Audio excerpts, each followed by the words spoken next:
Subscribe भी करो। अगर आप सब वीडियो देखना चाहते हैं तो लिंक इसका डिस्क्रिप्शन में दिया गया है।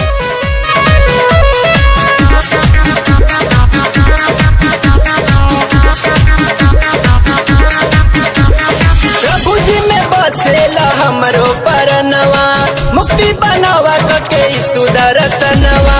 चली रहुआ इस दरबार में चल के जिंदगी संवार ली। प्रभु जी में बसेला हमरो परनवा, मुक्ति बनावा के सुदर्शनवा।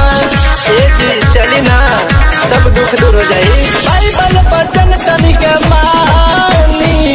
ए जी हमरे साथे रहुआ चर्च चली, वहाँ चल के प्रभु जी का वचन के मानी। हम नहीं मानेंगे, तुम जाओ।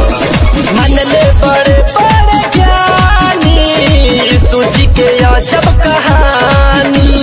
मन ले